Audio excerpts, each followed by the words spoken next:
देवेन उसके हाथ पर जोर से काट दिया। ये लो।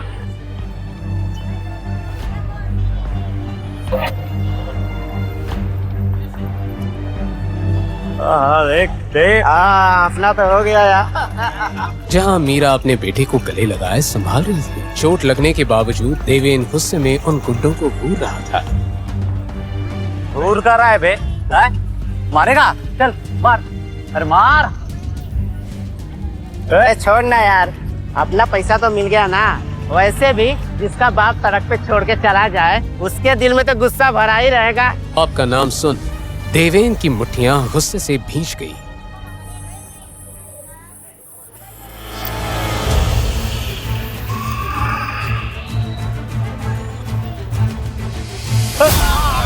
टीटू की हालत देख मीरा डर गई थी कि इससे पहले गुंडे उन्हें पकड़ते वो अपने बेटे को लेकर भाग गई। तो क्या हुआ देवेन, तूने उस गुंडे को मारा क्या? आगे क्या हुआ था पता ना? तो तू यहाँ पर ड्यूटी करना है या फिर मेरी कहानी सुनने? अगर वो मिनिस्टर के पे ने तुझे देख लिया ना तो तेरे पैसे काट लेगा, समझा? ये सुनकर देवेन का साथी मुंह बना के चुप हो गया। वहीं देवेन अभी भी 15 साल पहले हुए उस हादसे के बारे में सोच रहा था। देवेन और मीरा को लगा था वो गुंडे अब उन्हें छोड़ेंगे नहीं, पर उस दिन के बाद वो जैसे अचानक कहीं गायब हो गए थे। देखते ही देखते देवेन दिल्ली का नंबर 1 बॉडीगार्ड बन गया था। देश की सबसे बड़ी सिक्योरिटी एजेंसी ने खुद उसे अप्रोच किया था। देवेन आज इतना स्ट्रांग था कि शहर के सारे हाई प्रोफाइल लोग उसी की सिक्योरिटी चाहते थे। मिनिस्टर्स और सेलिब्रिटीज से लेकर बड़े बड़े बिजनेसमैन देवेन को ही अपना बॉडीगार्ड बनाना चाहते थे। आज भी वो एक मिनिस्टर की सिक्योरिटी के लिए एक होटल में आया हुआ था। ये मिनिस्टर का पीए था।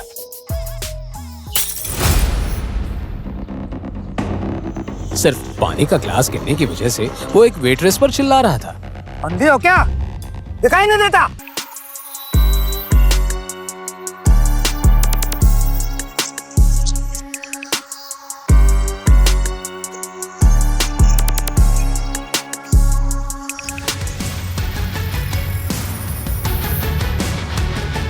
इस मामले से दूर है।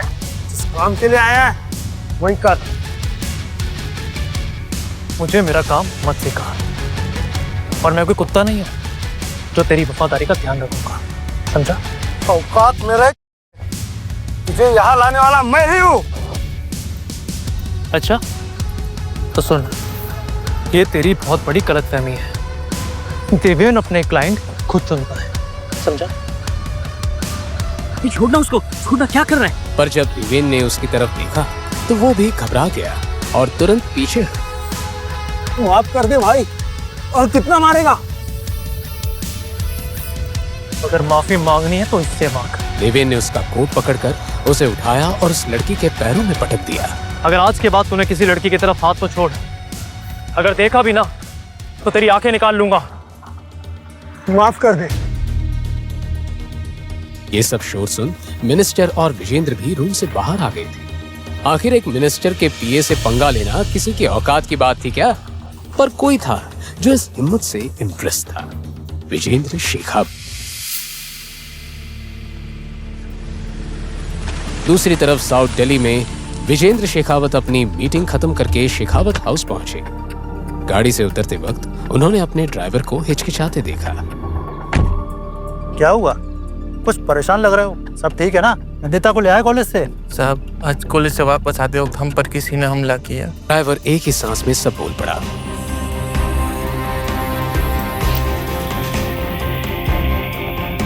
नहीं, तभी भी ठीक है, पर उनकी सुरक्षा के लिए हमें किसी बॉडीगार्ड को ढूंढना होगा। नंदिता बेटा, तुम ठीक तो हो? हाँ पापा, कुछ नहीं हुआ, मैं बिल्कुल ठीक हूँ। मैं कहीं चोट तो नहीं लगी? नहीं। बस अब कल से तुम कॉलेज नहीं जाओगी, और ये मेरा फाइनल डिसीजन है। पापा, इस बारे में हम बात कर चुके हैं, और महादेवी हमारा कॉलेज है। इसे आपने दादी के नाम पर बनवाया था, और मम्मा इस कॉलेज की प्रिंसिपल थी। तुम्हारी माँ के जाने के बाद ये कॉलेज क्रिमिनल्स का अड्डा बन चुका है। अगर ऐसी बात है तो आप कुछ करते क्यों नहीं? Take some legal action. मैंने डिसीजन ले लिया है, अब तुम कल से महादेवी कॉलेज नहीं जाओगी, और ये फाइनल। अगर आप सिद्धि हैं तो मैं भी आपकी बेटी हूँ।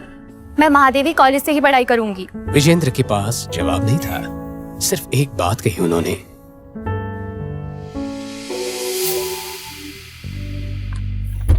अगली शाम विजेंद्र अपने खास आदमी रशिक के साथ देवेन के फ्लैट पहुंचे। सर हम वो सरफिरे देवेन से मिलने क्यों जा रहे हैं? उसका पुराना बॉस बोला था वो मुसीबत है।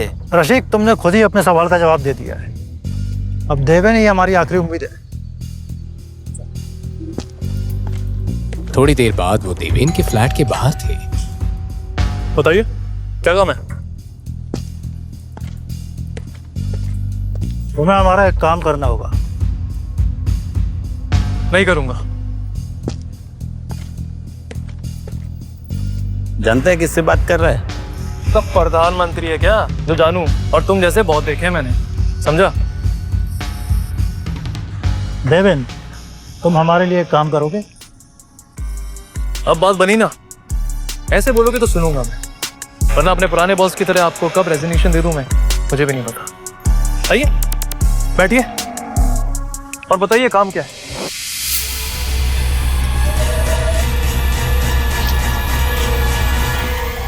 मुझे तुम्हें अपनी बेटी नंदिनी के बॉडीगार्ड के लिए हायर करना है। लेकिन एक कॉलेज स्टूडेंट को बॉडीगार्ड की क्या जरूरत है? कॉलेज आने के बाद तुम्हें सब समझ में आ जाएगा, लेकिन एक शर्त है, मेरी बेटी नंदिनी को इस बारे में कुछ भी पता नहीं चलना चाहिए। तुम्हें अंडर कवर रहकर काम करना होगा। विजेंद्र जी, मैं अपने तरीके से और अपनी शर्तों पे काम करूँ। अगर आपको कोई शर्त रखनी है तो आप किसी और को हायर कर सकते। You can go. शर्त नहीं, रिक्वेस्ट समझो। और मैं तुम्हें तुम्हारी मुंह मांगी सैलरी देने के लिए भी तैयार हूँ। ठीक है, लेकिन मेरी एक शर्त है, ये रसीक मेरे काम में इंटरफेयर नहीं करेगा और मैं महीने के 10 लाख लूंगा। सर ये पागल हो गया है, चलिए हम चलते हैं। रशिक गुस्से में था, पर विजेंद्र ने उसे रोका। मंजूर है। कल सुबह 9 बजे ऑफिस आकर मेरी सेक्रेटरी राधिका से मिल लेना, पेपर वर्क रेडी रहेगा। क्या बात है? विजेंद्र शेखावत, मुबारक हो। देवेन ने तुरंत अपनी रिसर्च शुरू कर दी। छत पर कुछ लड़के उस लड़की को घेर कर खड़े थे। मैं नीचे कूद के जान दे दूंगी। अरे तो मरने की क्या जरूरत है? अगली सुबह वो शेखावत कॉर्पोरेशन नाम की बिल्डिंग में कॉन्फिडेंटली एंटर हुआ। अब देवेन विजेंद्र के केबिन के पास पहुंचा। एक लड़की ने उसे रोका। मिस्टर देवेन,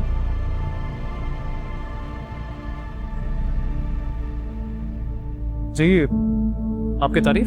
मेरी छोड़ो, तुम्हारी फाइल में रखी फोटो तुम्हारे हैंडसम चेहरे को सही से बयां नहीं कर पा रही थी। लगता है आज मेरी मीटिंग आपके साथ है। जी बिल्कुल, और आपने मुझे पूरा 1 घंटा वेट करवाया है। एक्चुअली मुझे लड़कियों को इंतजार कराना बिल्कुल भी पसंद नहीं है। हमें यहाँ पर आई गए हो तो क्यों ना हम आगे की बात कर लें। लगता है आपको काम की बहुत जल्दी है। इतनी बड़ी कंपनी में किसी लड़की का ऐसे खुलेआम फ्लर्ट करना देवेन को थोड़ा हैरान जरूर कर गया। ऑब्वियसली मैं नहीं चाहता कि आप जैसी खूबसूरत लड़की का टाइम वेस्ट हो। ये सुन के राधिका थोड़ा फ्लैटर हो गई और अपने डेस्क पर चली गई। वैसे मैं तुम्हारी ही फाइल पढ़ रही थी। बहुत बड़े और इम्पॉसिबल मिशन को तुमने सक्सेसफुली हैंडल किया है। इम्प्रेसिव। पर एक बात समझ नहीं आई, तुम्हारे डॉक्यूमेंट्स में तुम्हारा नाम देवेन मीरा लिखा है, ऐसे क्यों? आमतौर पे तो लोग सरनेम या फादर का नाम लिखते हैं।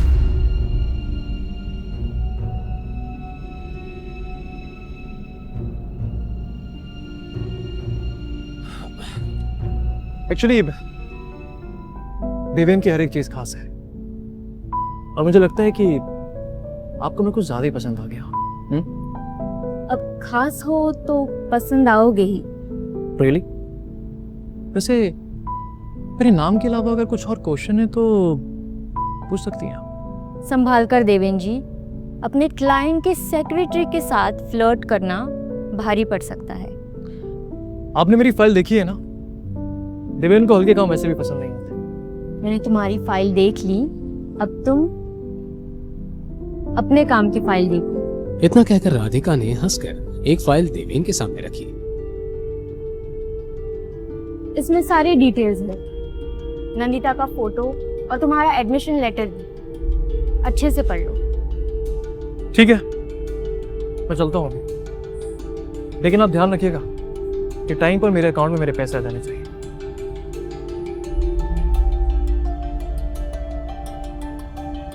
अगले दिन एडमिशन लेटर लेके देवेन महादेवी जैसे मशहूर कॉलेज में एक साधारण स्टूडेंट की तरह साइकिल पर पहुंचा।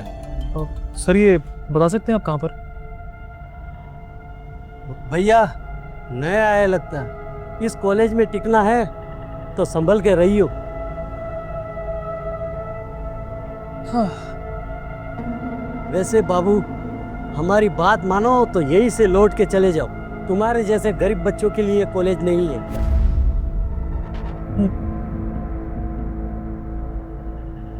देवेन चुपचाप अंदर चला गया और अंदर उसे वही मिला जिसका उसे अंदाजा था। कोई डिसिप्लिन नाम की चीज ही नहीं थी। थोड़ी दूर जाकर उसने एक ग्रुप से पूछा, जी आप बता सकते हैं कि बीए फर्स्ट ईयर की क्लास कहाँ पर होती है? एक मिनट, तुम तो यहाँ पे टॉयलेट साफ करने आए हो ना, तो क्लास जान के क्या करोगे? कितना भाव क्यों पा रहा है? मैं तो सिर्फ क्लास जाने का रास्ता पूछ रहा था। खैर छोड़, मैं किसी और से पूछ लूंगा। देवेन जानने के लिए मुड़ ही रहा था कि उस लड़के ने उसका कॉलर पकड़ लिया। अरे सुन, तुझ जैसे भिखारी को किसने एडमिशन दे दिया बे? देवेन ने उसका हाथ अपने कॉलर से हटाया और इस तरह पकड़ा। छोड़ छोड़। सॉरी सॉरी, आपको लगी तो नहीं ना?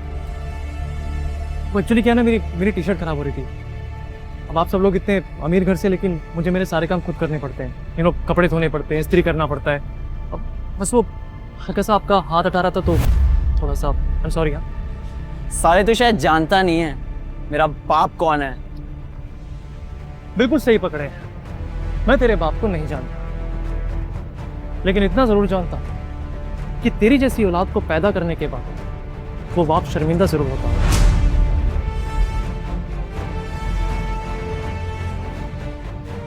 बाहर देवेन जिस क्लास के बारे में पूछ रहा था, उस क्लास के अंदर जाने जैसा कुछ नहीं था। आधी से ज्यादा बेंचेस खाली थी और जो कुछ स्टूडेंट्स थे वो भी ऐसे बैठे थे जैसे किसी गार्डन में हो।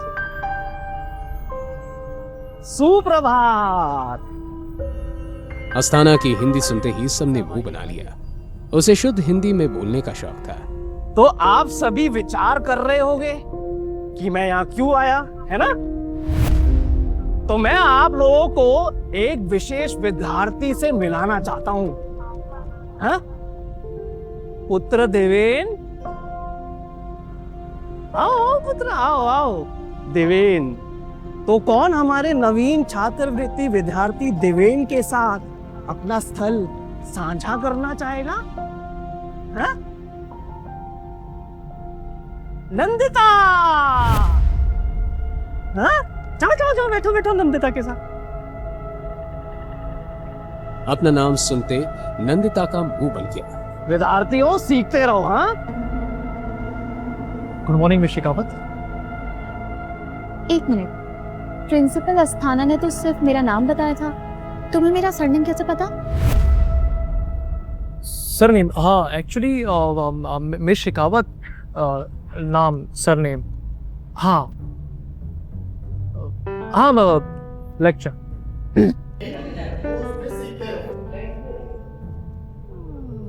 Excuse me. क्लास खत्म होते ही देवेन ने एक बार फिर नंदिता से बात करने की कोशिश की, पर तभी पीछे से एक आवाज आई। अरे तुम नैंडी, ये तो वही है जिसके बारे में मैंने तुम्हें बताया था। हाय, माय नेम इज तन्मय उर्फ टोनी। ओह हाय टोनी। चलो टोनी।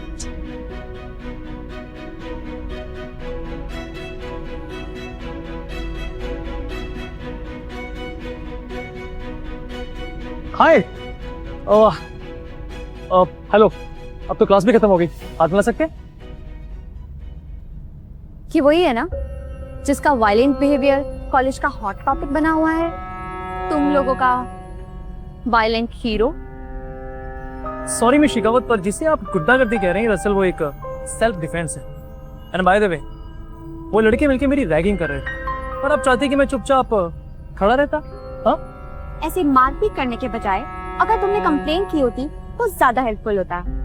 उसकी मासूम बातें सुन के देवेन के चेहरे पर हंसी आ गई, पर उसे बेकार मुस्कुराता देख नंदिता का गुस्सा बढ़ गया। वो टमटमाते हुए वहां से चली गई। कहकर टोनी भी उसके पीछे चला।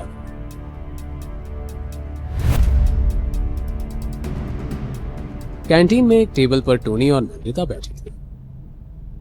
टोनी ब्रो, सॉरी यार, वैसे एक बात बता, उसकी तो कोई गलती नहीं थी, तो फिर तू क्यों उसके ऊपर इतना बढ़ गई? जो भी हो पीनट, पर ऐसे मारा मारी करना इज नॉट कूल। और सुना नहीं तूने, violence is not the answer. Martin Luther junior king ने बोला था। ये कौन है? तुम्हारा कोई लंदन का आंसर ले गया? इस समोसे की जगह थोड़ा सा ध्यान बुक्स पर दिया होता तो तुझे पता होता। इस वक्त नंदिता किसी को ढूंढ रही थी। नंदिता ने इस बात को ज्यादा इंपॉर्टेंस नहीं दी। किसे ढूंढ रही है? रीना को। आज वो कॉलेज भी नहीं आई। उसके पास मेरे नोट्स हैं, उसने कहा था आज देगी, पर पता नहीं कहाँ रह गई लड़की। हाँ, तो तू कल भी ले सकती है ना, या हॉस्टल रूम से। इतना परेशान होने की क्या जरूरत है? वैसे पीनट, तुझे देवेन से ज्यादा इम्प्रेस होने की जरूरत नहीं है। उस जैसे गुंडे से जितना दूर रहा जाए उतना बेहतर है। हाय मिस शिकावत, मैंने सुना कि आप मुझे याद किए। मुझे किसी पागल कुत्ते ने काटा है जो तुम जैसी मुसीबत को याद करूंगी? You are right. एक्चुअली आपको मुसीबत को याद करने की कोई जरूरत नहीं, क्योंकि आप तो वैसे भी एक बड़ी बनाई आपस हुई है। नंदिता नंदिता जल्दी चल, रॉकी और उसकी गैंग प्रिया और निशांत को छेड़ रहे हैं। और ये रॉकी अपनी हरकतों से बाज नहीं आएगा। चल पीनट। तू नहीं आएगा? बाबा, मुझे इसे पंगे लेने का कोई शौक है। तुम लोग जाओ। इसे बस हीरोगिरी दिखाने का शौक है, किसी की हेल्प करने का नहीं।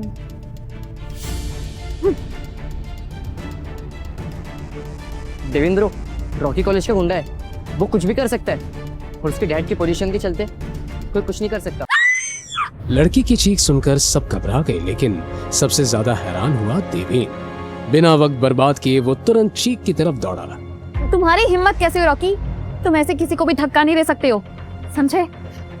रॉकी और उसके दोस्त निशांत प्रिया को घेर के खड़े थे और निंदिता उनके बीच में प्रिया को संभाले हुई थी। तुम्हें बीच में आने की कोई जरूरत नहीं है, चुपचाप साइड में रहो। देखो, मेरी दोस्तों से शर्त लगी है कि इन दोनों के बीच चल रहा है और वो साबित करने के लिए इन दोनों को रॉकी निशांत का चेहरा प्रिया के पास ले जा ही रहा था कि तुम जानते हो ना, इस गंदी हरकत की वजह से तुम रस्टिकेट हो सकते हो। हद है यार।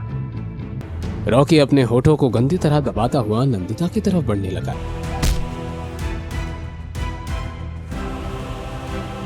इससे पहले देवेन कुछ बोलता, रॉकी के दोस्त उस पर टूट पड़े, लेकिन हर स्टूडेंट की आंखों ने वो देखा, देवेन ने अकेले ही इन सबकी पिटाई कर दी थी।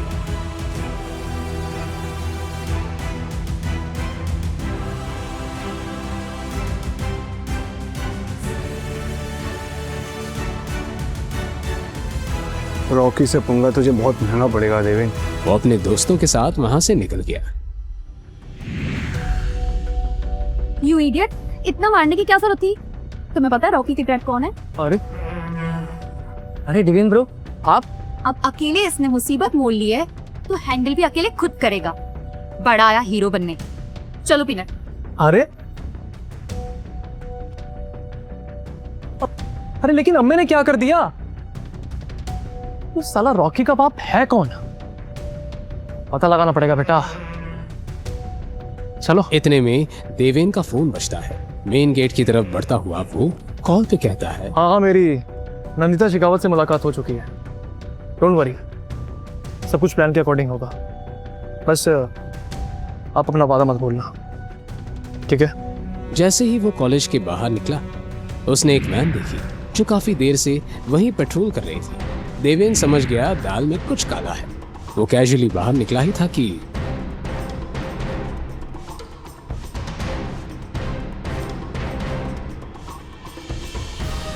कुछ देर बाद देवेन को एक कमरे में लाया गया। उसकी बात को अनसुना कर दिया गया।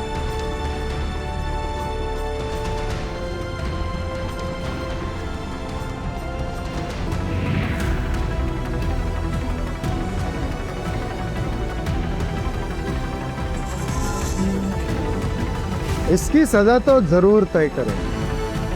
पहले इसकी शक्ल तो देख लूं। नकाब हटाओ इसका।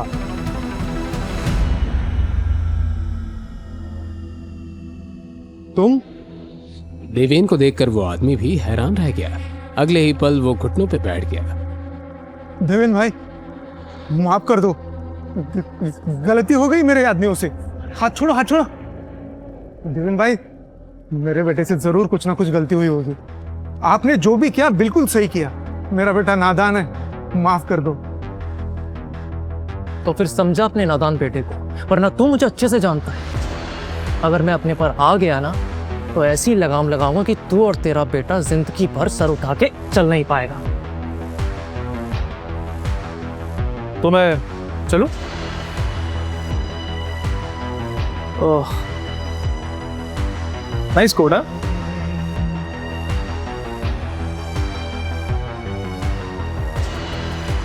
तो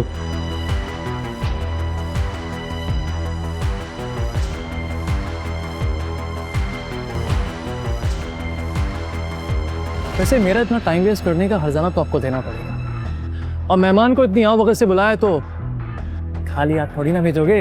हाँ चलो ना, वो गाड़ी की चाबी दे दो मुझे जल्दी। Nice nice, very good, come on come on come on. PA ने कांपते हाथों से देवेन को चाबी पकड़ा दी। चलिए फिर, take care, good bye, bye bye. Deven उस चाबी को उंगली पर घुमाता हुआ वहां से निकल गया। साहब, ये कौन था? इसे अब ऐसे माफी क्यों मांग रहे थे? तुम सब इसके बारे में ना ही जानो तो बेहतर है। लेकिन बस इतना याद रखना, कभी इससे दुश्मनी लेने की भूल मत करना। देवेन अपने दुश्मनों का ऐसा हाल करता है कि वो जीते जी मौत की भीख मांगने लगते हैं। अगला दिन नंदिता ने कॉलेज आते ही सबसे पहले एडमिन ऑफिस जाकर रीना के बारे में पूछा, लेकिन उसका कोई पता नहीं चला, जैसे वो अचानक गायब हो गई।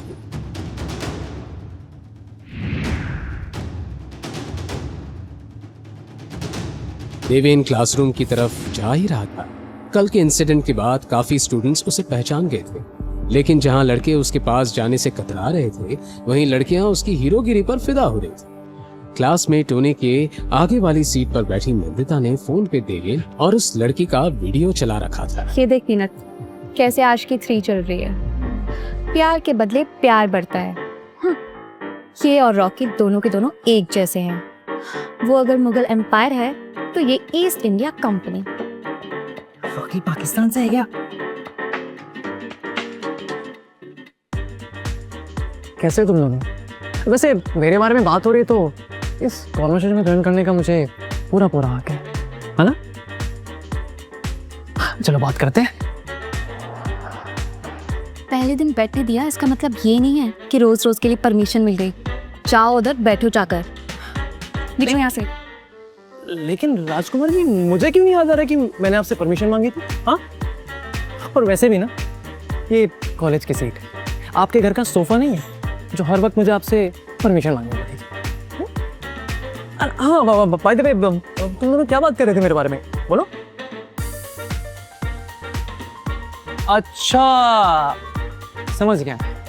तो तुम टोनी से रिक्वेस्ट कर रही थी ना कि वो तुम्हारी मुझसे दोस्ती करा दे, तो मुझे थैंक यू बोल दो। हाँ, थैंक यू? किस लिए? ओह राइट, कल तुम मुझे हीरो की तरह बचाने आए थे, उसके लिए। यस। पर मैंने तुम्हें नहीं बुलाया था। हाँ, स्कूल। लिसन मिस्टर देवेन, मुझे तुम्हारी रक्षा की कोई जरूरत नहीं है। मैं अपनी रक्षा खुद कर सकती हूँ, समझे? ओके। नैंडी रिलैक्स, देवेन मजाक कर रहा है। जोकिंग। वैसे देवेन, ऐसे सीरियस नोट, कल जो तुमने रॉकी के साथ किया उसके बाद तुम्हें कॉलेज नहीं आना चाहिए था। मुझे नहीं लगता वो चुप बैठेगा। सही बोल रहे हो। टोनी की बात पूरी भी नहीं हुई थी कि क्लास में एकदम शांति छा गई। सब ने दूर की तरफ देखा और वहां रॉकी खड़ा था। उसके चेहरे पर कल की मार के निशान अभी भी दिख रहे थे। उसकी आंखों में गुस्सा था, लेकिन वो सीधा देवेन के पास आया। कल जो हुआ उसके लिए मुझे माफ कर दे, आगे से ऐसी गलती नहीं होगी। चल अच्छा है, मुझे तेरी गलती का एहसास हो गया। लेकिन तुझे पता है आज मेरा मूड बहुत अच्छा है। जा, तुझे माफ किया, लेकिन अगली बार संभल कर। अभी तुम मुझसे माफी मांगने के लिए अपने पैरों पर चलकर आया है, लेकिन अगली बार तेरे पैरों के साथ साथ ना तेरी जुबान भी बोलने लायक नहीं रहेगी, समझा? चल। और हाँ सुन, ये गाड़ी की चाबी ले जा। अपने पापा को बोलना कि देवेन को कुछ खास पसंद नहीं आई। हाँ? लेकिन उसके अंदर गुस्सा और नफरत उबल रही थी। क्या करेगा अब रॉकी? क्या देवेन और नंदिता की दोस्ती हो पाएगी? आगे की कहानी जानने के लिए देखिए अगला एपिसोड सिर्फ पॉकेट एफएम के यूट्यूब चैनल पर, और हीरोगिरी के सारे एपिसोड्स को सुनने के लिए डिस्क्रिप्शन में दी लिंक से डाउनलोड करें पॉकेट एफएम ऐप।